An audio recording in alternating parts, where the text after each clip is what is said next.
students, I am starting your lesson number 2, microorganisms, friend and foe.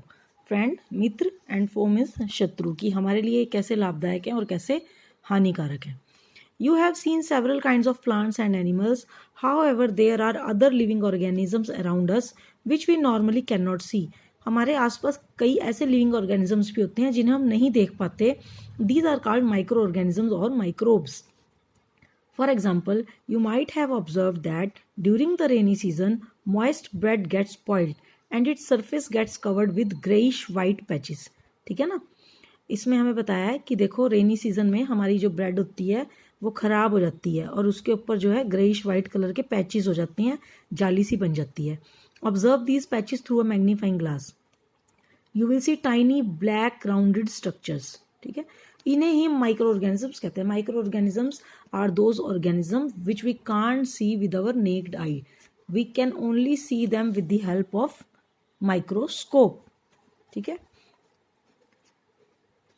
Activity, एक छोटी सी activity है. Collect some moist soil from the field in a beaker and add water to it. After the soil particles have settled down, observe a drop of water from the beaker under a microscope. ठीक है, ये microscope की help से ही देखे जा सकते हैं. ठीक है.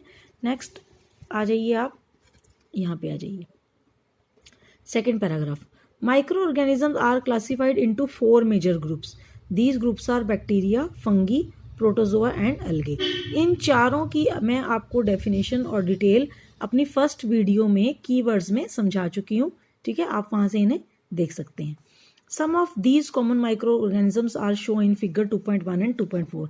कुछ माइक्रो ऑर्गेनिजम्स की फिगर 2.1 से 2.4 में यहाँ शो की गई है. ठीक है, आप इन फिगर्स को अपनी बुक कॉपीज में ड्रॉ कर सकते हैं. इन दोनों को नहीं कर सकते, लेकिन ये आप अपनी कॉपी में ड्रॉ कर सकते हैं. और ये है वायरस. ठीक है, वायरस की pictures. Next, viruses are also microscopic but are different from other micro organism. अब वायरस भी माइक्रोस्कोपिक होते हैं, लेकिन इन माइक्रो ऑर्गेनिज्म से अलग होते हैं वो. ठीक है. They however reproduce only inside the cells of the host organisms. ठीक है, होस्ट ऑर्गेनिजम्स के सेल में ही ये प्रोड्यूस करते हैं, उन्हीं की बॉडी में ये रहते हैं. ठीक है, which may be a bacterium, plant और a animal. Some of viruses are shown. इनमें आपको दिखाई है picture. Common elements like cold, influenza and most coughs are caused by viruses. Serious diseases like polio and chickenpox are also caused by viruses. आप इन्हें underline करते जाइए. Diseases like dysentery and malaria are caused by protozoa. अभी देखो protozoa से कौन से रोग होते हैं हमें? Dysentery and malaria. ठीक है, दस्त लगना, पानी की कमी होना. Typhoid and tuberculosis bacterial diseases है. ठीक है, इनको आप अंडरलाइन कीजिए. आपसे पूछ सकते हैं write down the name of 2 diseases caused by protozoa or name of 2 diseases caused by bacteria. Okay, now where do microorganisms live? Microorganisms may be single celled like bacteria, some algae and protozoa, or multicellular such as many algae and fungi. कुछ इसमें single cell होते हैं और कुछ multi cell भी होते हैं. They live in all types of. ये किसी भी एनवायरनमेंट में रह सकते हैं, गर्म में, ठंड में, डेजर्ट्स में, कहीं पे भी ये अपने आप को ग्रो कर सकते हैं. Some micro organism grow on other organisms while others exist freely. Micro organisms and us, कि माइक्रो ऑर्गेनिजम्स हमारे लिए कैसे इफेक्ट करते हैं, ये हमारे फ्रेंड कैसे हैं, ये हम इस टॉपिक में पढ़ेंगे. Friendly micro organism. Micro organisms are used for various purposes. They are used in the preparation of curd, bread and cake. ठीक है, मैंने लैक्टोबैसिलस कराया था ना आपको. लैक्टोबैसिलस की हेल्प से कर्ड बनता है, यीस्ट की हेल्प से ब्रेड और केक बनते हैं. ठीक है. They are also used in cleaning up of environment. For example, the organic waste, vegetable peels, remains of animals, feces, etc. are broken down into harmless and usable substances by bacteria. ठीक है, ये bacteria के द्वारा usable substances में convert कर दिए जाते हैं, जिन्हें मैन्योर भी कहते हैं. Recall that bacteria are also used in the preparation of medicine. की प्रिपरेशन में भी यूज किया जाता है. ये सारी detail 1 by 1, point by point हम इसको समझेंगे. ठीक है. First point is making of curd and bread. Curd contains several microorganisms. Of these, the bacterium Lactobacillus promotes the formation of curd. देखो, जिन बच्चों ने कीवर्ड्स को ध्यान से पढ़ा है, अपनी कॉपी में, रजिस्टर में, साइंस में नोट किया है, उन्हें इजीली अब ये चैप्टर समझ में आता जाएगा. लैक्टोबैसिलस की डेफिनेशन भी मैंने आपको उसमें कराई है. ठीक है, लैक्टोबैसिलस क्या होता है? ये एक फ्रेंडली बैक्टीरिया होता है और लैक्टोबैसिलस जो है कर्ड में जो मौजूद होता है मिल्क यानी कि लैक्टोज, उसको लैक्टिक एसिड में कन्वर्ट कर देता है, लैक्टोबैसिलस, ठीक है। It multiplies in milk and converts it into curd.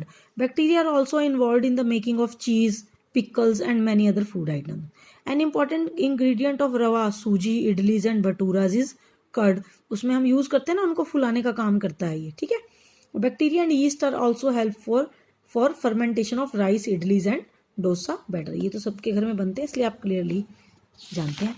Next कैसे हेल्पफुल है ये, अब ये देखो ना, इन्होंने एक बता रखा है, यीस्ट पाउडर की हेल्प से मैदे को कैसे फुला लिया भटूरे बनाने के लिए, ठीक है। यीस्ट जो है बड़ी जल्दी प्रोड्यूस होता है, यीस्ट रिप्रोड्यूसेस रैपिडली, तेजी से ये बढ़ता है, एंड प्रोड्यूसेस कार्बन डाइऑक्साइड यानी कि बबल्स बनते हैं उसके अंदर ड्यूरिंग रेस्पिरेशन।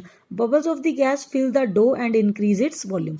अगर आप इसे कुछ देर के लिए रख देंगे तो ये अपने साइज में बिल्कुल डबल हो जाता है, ठीक है, क्योंकि जो यीस्ट है वो बड़ी तेजी से ग्रो करता है और उसमें बबल्स बनाता है और कार्बन डाइऑक्साइड गैस बनती है, ठीक है। इसीलिए ये फूल जाती हैं, जैसे केक, ब्रेड और पेस्ट्रीज वगैरह हम बनाते हैं, भटूरे बनाते हैं, ये फूल जाते हैं, ठीक है। Next is commercial use of micro organism. Micro organisms are used for the large scale produced of alcohol, wine, ठीक है। इस and acetic acid, acetic acid is vinegar, घर में हमारे सिरका, हिंदी में से क्या कहते हैं, सिरका, घरों में यूज होता है ना सिरका। Yeast is used for commercial production of alcohol and wine. For this purpose, yeast is grown on natural sugars present in grains like barley, wheat, rice, crushed fruit juices, etc. इस हम process को fermentation कहते हैं। This is the smell of alcohol as sugar has been converted into alcohol by yeast, ठीक है।